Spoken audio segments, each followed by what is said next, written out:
तरह से प्रभावी हो गया संगम बिहार के ऊपर। संगम बिहार में 150 टैंकर चलते हैं, 150 टैंकर, 150 टैंकर संगम बिहार में चलते हैं। और ये सारे टैंकर हर गली मोहल्ले के अंदर 4 चक्कर डालते हैं। कितने चक्कर डालते हैं? एक टैंकर वाला 4 चक्कर डालता है। एक टैंकर जब टैंकर खाली करता है तो 300 से 400 रुपए वसूलता है। 10 रुपए या 20 रुपए ड्रम के हिसाब से। 200 लीटर का ड्रम भरते हैं, 20 रुपए या 10 रुपए उनसे लिया जाता है। कितनी माता बहने 10 रुपए 20 रुपए ड्रम के देती है? ईमानदारी से हाथ खड़ा करके बताना, आपको शपथ है। देखिए कितने देते हैं जी? 25 रुपए, 20 रुपए। 400 रुपए में एक टैंकर खाली करके जाता है पानी का, एक चक्कर, और वो 4 चक्कर लगाता है। अब 150 को 4 से गुणा कर दीजिए, कितने हो गए? 600। 600 को, क्योंकि 600 पॉइंटों में पानी जाता है तो 600 पॉइंटों से 400 रुपए वसूले जाते हैं डेली। तो 600 को 400 से गुणा कीजिए, कितने हो गए? 624। कितना बन गया अमाउंट? ये 2,40,000 रुपए डेली की उगाई है। कम से कम बता रहा हूं ये आंकड़ा, 2,40,000 रुपए डेली पानी के टैंकर जहां खाली होते हैं वहां से गली मोहल्ले वालों से ये पैसा वसूल के ले जाते हैं। अब 2,40,000 एक दिन का है, 30 दिन एक महीने में, 30 दिन से गुणा कीजिए 2,40,000 को, कितने हुए? तिवारी जी आपका गणित क्या कहता है? 7 लाख। अरे भाई साहब 7 करोड़। अरे 60 लाख हो गए भाई साहब। 2,40,000 को गुणा 30 से कर दीजिए, बताइए। 72 लाख रुपया महीने का। कितना? कितना? 72 लाख रुपया महीने का टैंकरों से वसूली के माध्यम से विधायक के और पार्षदों के पास जा रहा है। अब ये लोग आपके घरों में मीटर पर लगवाने देंगे? ये आपके घरों में टोटी वाला पानी आने देंगे? जिनकी महीने की कमाई 72 लाख रुपए है, वे लोग ये चाहेंगे क्या कि संगम बिहार के अंदर टोटी वाला पानी आ जाए, आपके घरों में मीटर लग जाए? ईमानदारी से बताओ, नहीं चाहेंगे। दिल्ली जल बोर्ड के टैंकर पे लिखा था निःशुल्क जल सेवा। क्या कोई ऐसा माइका लाला जो फ्री में पानी मिलता हो? किसी को निःशुल्क नहीं मिल रहा है। 72 लाख रुपए वसूले जा रहे हैं। ये जो सड़कें तोड़ तोड़ करके ये ड्रामा किया जा रहा है सीवर लाइन का, 1 फुट की सीवर किसी ने देखी है जीवन में अपने? हमारी गली की जो नालियां है ना, वो भी 2-2 फुट गहरी है और 1.5 फुट चौड़ी है। उन नालियों से पानी पास नहीं हो पाता तो ओवरफ्लो होकर बहती है, रोड पे घुटने घुटने पानी चलता है।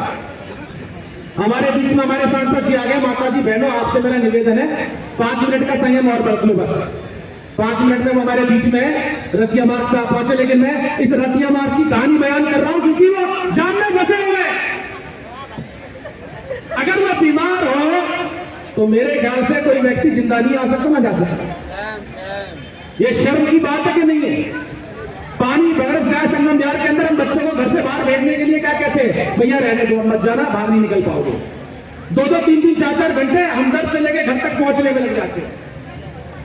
तो मेरा आप लोगों से संगम बिहार की जो बदतर स्थिति है उसके लिए ये अपील है, ये कहना है कि इस बदतर जिंदगी से अगर निजात पानी है तो आपको आने वाले 2024 में और 2025 के विधानसभा के इलेक्शन में भारतीय जनता पार्टी को वोट देना पड़ेगा। ये आपकी मजबूरी है। आपको अगर विकास चाहिए और सतत विकास चाहिए तो आपको भाजपा को जिताना पड़ेगा। जैसे नरेंद्र मोदी को जिताने के बाद आपने ऐसा निर्णय लिया कि देश की दिशा और दशा दोनों बदल गई। आज भारत की तरफ कोई दुश्मन आंखें तिरछी नहीं कर सकता, आंखें टेढ़ी नहीं कर सकता। आज भारत का डंका पूरे विश्व के अंदर बज रहा है। आज भारत का नाम स्वाभिमान और सम्मान के साथ लिया जा रहा है। आज लोग भारत का झंडा लेके यूक्रेन के युद्ध में, बीच युद्ध में से निकल के जा रहे हैं, शांति के साथ, सुरक्षा के साथ। तो भारत की तो बात ही क्या करें? धारा 370, सर्जिकल स्ट्राइक, राम मंदिर, 3 तलाक और अब एक नया बहस का विषय चल रहा है यूसीसी, यूनिफॉर्म सिविल कोड, समान नागरिक संहिता। इस देश के अंदर दो कानून चल सकते हैं क्या? सभी के लिए कानून एक होना चाहिए क्या? एक व्यक्ति के लिए एक कानून, दूसरे के लिए एक कानून होना चाहिए क्या? नहीं। अगर देश के नागरिक समान रूप से संवैधानिक रूप से एक है तो सबके लिए कानून भी एक ही होना चाहिए। तो क्या ये मोदी जी जो काम करने जा रहे हैं और उनको करना चाहिए, ये ऐसा होना चाहिए कि नहीं होना चाहिए? हम सभी को 3 तलाक, जो मेरी मुसलमान बहनें यहाँ बैठी हुई हैं, मुस्लिम बहनें, ईमानदारी से बताना, 3 तलाक प्रथा अच्छी है कि बुरी है? अच्छी है कि बुरी है? कोई 3 बार तलाक तलाक कह दे और उसका जीवन खराब कर दे, ये ठीक है क्या? गलत है। माता बहनें हमारी सब्जी घरों में, इस पर रोक किसने लगाई? मोदी जी। और अब वो कह रहे हैं कि समान कानून होना चाहिए, बहनों को भी उतना ही अधिकार होना चाहिए जितना भाइयों को। माँ बाप की प्रॉपर्टी में बराबर का अधिकार बहन का भी होना चाहिए, बेटी का भी होना चाहिए। होना चाहिए कि नहीं होना चाहिए? मैं बहनों से, माताओं से पूछता हूं। अब तक ऐसा कानून नहीं था। हर धर्म के हिसाब से अलग अलग कानून था। हर धर्म के हिसाब से महिला का जो हक था वो सीमित किया हुआ था। लेकिन अब बराबर का हक मिलना चाहिए कि नहीं मिलना चाहिए? मैं माता बहनों से पूछ रहा हूं। आपका अधिकार है, आपका हक है, उसकी लड़ाई मोदी जी लड़ रहे हैं, तो आप मोदी जी का साथ देना चाहती है कि नहीं देना चाहती? देना चाहती तो हाथ खड़ा करके बताइए कि मोदी जी के साथ है। मोदी जी, देश में कानून एक होना चाहिए। जब आप कश्मीर का विधान, कश्मीर का संविधान एक कर सकते हो, श्यामा प्रसाद मुखर्जी जहां हुए बलिदान मुखर्जी, वो कश्मीर हमारा है और जो कश्मीर हमारा है वो सारे का सारा है, ये नारा हम दिया करते थे। जब से भारतीय जनता पार्टी जनसंघ की स्थापना हुई, इसी नारे को लेकर के चलते रहे और हमने कहा आज हम 2 सांसद हैं, लेकिन एक दिन जरूर आएगा, अंधेरा छटेगा, सूरज निकलेगा, कमल खिलेगा और देश के अंदर भाजपा की सरकार बनेगी, भाजपा का मुख्यमंत्री बनेगा और वह मुख्यमंत्री जम्मू कश्मीर से धारा 370 और आर्टिकल 35 को हटाएगा और हटा के दिखा देगा। आप लोगों ने कहा था, कांग्रेसी मजाक करते थे, आम आदमी पार्टी वाले पास उड़ाते थे कि मंदिर तो वहीं बनाएंगे पर डेट नहीं बताएंगे। और महबूबा मुफ्ती, फारूक अब्दुल्ला गला फाड़ फाड़ के चिल्लाने थे कश्मीर में कि अगर धारा 370 है, आर्टिकल 35 से धारा 370 हट गई तो तिरंगा झंडा उठाने वाला नहीं मिलेगा, खून की नदियां बह जाएंगी। और मैं कहता हूं, जिस दिन धारा 370 और आर्टिकल 35 को समाप्त किया गया तो वहां एक, क्या कहते हैं देसी भाषा में, हमारे यहां कहते हैं किसी ने कान तक नहीं हिलाया, एक चुईया तक नहीं मरी, जो कहते थे खून की नदियां बह जाएंगी। तो ऐसे देशद्रोही लोगों को उनके गाल पे जोरदार तमाचा अगर कोई मार सकता है तो नरेंद्र मोदी जैसा प्रधानमंत्री मार सकता है। कांग्रेसियों के प्रधानमंत्री इतने आए इतने गए, लेकिन किसी ने धारा 370 को छूने की बात तो दूर, उसका जवान पे नाम तक लेना नहीं कुछ समझा। और आज सर्जिकल स्ट्राइक की बात में लोग कहते थे सबूत चाहिए, सबूत चाहिए। मोदी जी ने सर्जिकल स्ट्राइक नहीं की, झूठ बोला है, हमें सबूत चाहिए। पाकिस्तान का प्रधानमंत्री छाती पीट पीट के मातम बनाता रहा, इससे बड़ा सबूत क्या चाहिए आपको? वो कहते थे कि मोदी जी माइलेज लेना चाहते हैं, पॉलिटिकली माइलेज अचीव करना चाहते हैं, इसलिए बोल रहे हैं सर्जिकल स्ट्राइक हुआ है। कोई स्ट्राइक नहीं हुआ है। ये अरविंद केजरीवाल जो गिरगिटों का भी उस्ताद है, हमारे यहाँ कहावत है कि गिरगिट कई तरह के रंग बदल लेता, कहते ना, अरे तुम तो गिरगिट हो गया है, रे है बहुत रफ्तार हो गया है। गिरगिट को क्यों जाना जाता है? इसलिए जाना जाता है कि उसके अंदर कैमोफ्लेज की एक बहुत बड़ी खूबी होती है, छद्मावरण। वो हर परिस्थिति में हर रंग के अनुकूल अपने शरीर की रचना बना लेता है, उस रंग में ढल जाता है।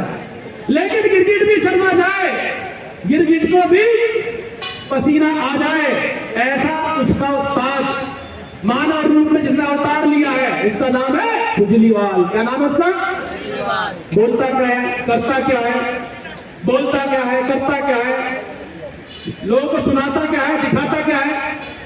उससे बड़ा बहरूपिया मैंने अपने जीवन में नहीं देखा। हमारे यहाँ होली पे आते हैं बहरूपिये, वो कभी पुलिस का रूप धर के आ जाते हैं, कभी कुछ बन के आ जाते हैं, बोलते हैं भाई साहब होली है, होली की भेंट कीजिए, हम बहरूपिये। अरे बहरूपियों का भी बाप अगर कोई है तो अरविंद केजरीवाल है, इसके अलावा कोई दूसरा बहरूपिया मैंने अपने जीवन में नहीं देखा जो कहता था कि कांग्रेस से समर्थन नहीं लूंगा। कांग्रेस से समर्थन लेके सरकार बना लेता है, कहता है मैं बच्चों की कसम खाता हूं, बच्चों की कसम भूल जाता है। अन्ना हजारे के वहां छाती पीट पीट के बोलता था लोकपाल लोकपाल लोकपाल लोकपाल। अरे भैया कहां गया लोकपाल? इसे लोकपाल के बारे में सुना क्या? अन्ना हजारे के बारे में नहीं पता, जो गुरु की पीठ पे छुरा हो गया वो व्यक्ति, उस व्यक्ति ने दिल्ली को बर्बाद कर दिया। लेकिन हम लोगों की गलती है, गलती ये है कि हमने उसकी बातों पर विश्वास किया। विश्वास करना चाहिए नरेंद्र मोदी की बातों पे, जो आदमी जो कहता है वो करके दिखाता है। लेकिन हम विश्वास किसकी बातों पे कर रहे हैं? ऐसे झूठे मक्कार व्यक्ति की बातों पर। दिल्ली को बोलता था मैं दिल्ली को पेरिस बना दूंगा, लंदन बना दूंगा। दिल्ली में बाहर जाकर देखिए, संगम विहार से बाहर निकलिए और सड़कों का हाल देखिए, सड़कों में गड्ढे में सड़कें पता नहीं चल रहा है, पूरी दिल्ली बर्बाद करके रखी हुई है। बोलता था शीला जी तुमने कॉमनवेल्थ गेम में घोटाला किया है, आपने करोड़ों रुपए खाए हैं, आपको मेरी सरकार में मैं मुख्यमंत्री बनूंगा, सबसे पहले जेल में डालूंगा। पानी पी पी कर जिसने शीला दीक्षित को कोसा था, कॉमनवेल्थ घोटाले के लिए जितने चीख चीख कर राग लाते थे, जब सरकार बनी और दिल्ली विधानसभा के पहले सत्र के अंदर हमारे नेता प्रतिपक्ष डॉक्टर हर्षवर्धन जी उन्होंने कहा केजरीवाल जी अब तो आप मुख्यमंत्री भी बन गए। आपने बोला था 300 पेजों की मेरे पास फाइल है, सबूत है। मेरा बहनों से निवेदन है 5 मिनट के लिए, सांसद जी यही हैं आपके बीच में, सुन भी रहे होंगे, यहाँ से जाओगे तो दिखेंगे भी। बहन जी आ जाइए, कोई फायदा नहीं है, 5 मिनट के लिए उतना आपने समय पर इतना संयम बरकरार रखा है तो थोड़ा 2 मिनट और सही। मैं जानती हूँ कि सभी बहनें इशारा कर रही हैं और मैं समझ भी रही हूँ, सारी बहनें जो यहाँ पर बैठी हुई हैं। बस 5 मिनट और, जब आप इतनी देर तक बैठी रही हैं मेरी बहनें, सिर्फ 5 मिनट और। मैं मुझे पता भी है कि सबका खाना बनाने का समय हो रहा है और कई बहनों ने मुझसे बोला था कि हमें सब्जी लेके जानी है, जब घर जाके खाना बनेगा। कईयों के पतियों का आने का समय हो चुका है। तो मैं सारी चीजें समझती हूँ क्योंकि मैं खुद एक महिला हूँ, मैं जानती भी हूँ। पर आप लोगों से सबसे मेरा निवेदन है, जहाँ आप इतनी देर बैठी हैं, बस ज्यादा नहीं आपसे कह रहे, 5 से 10 मिनट और आप बैठ जाइए। बस इतनी देर में हमारे सांसद जी हमारे बीच में आ जाएंगे और आपको उसका बैठने का, आपको जो 10 मिनट और बिठा रहे हैं उसका फायदा भी आप लोगों को होगा कि सांसद जी बता पाएंगे कि आप लोगों को और क्या वो लाभ दे सकते हैं, क्योंकि वो हमारे सीनियर हैं, हमसे बड़े हैं, तो वो आप लोगों को और ज्यादा जानकारी दे पाएंगे, तो वो आप ही के लिए अच्छा हो जाएगा। तो आज के लिए आप लोगों से सबसे मेरा निवेदन है, कोई बात नहीं, पतियों से माफी मांग लेना, कहना पूनम जी ने रोक लिया, अपने पतियों को बोल देना नहीं, तो आज के लिए उनसे क्षमा मांग के और थोड़ा खाना लेट बन जाएगा। पर 10 मिनट आप लोग सबसे निवेदन है, कोई भी मेरी बहन उठ कर ना जाए। जिनकी बहुएं हैं वो तो आराम से उठ सकती है, मैं जानती हूँ, पर जिनकी बहुएं घर में नहीं है वो ज्यादा बहन परेशान हो रही है, तो सिर्फ 10 मिनट और आप रुक जाए, कोई भी बहन ना उठ कर जाए। वरना ये जो यहाँ पर इतना अच्छा प्रोग्राम चल रहा है और आप लोगों की बदौलत है, हम लोग कुछ नहीं है इस प्रोग्राम में, आप लोगों की बदौलत ही ये प्रोग्राम हो रहा है। तो प्लीज आप लोगों से सबसे मेरा हाथ जोड़ के निवेदन है, 10 मिनट के लिए कोई भी ना जाए मेरी बहन, 10 मिनट जरूर उनके घड़ी में देखकर। बहुत बहुत धन्यवाद।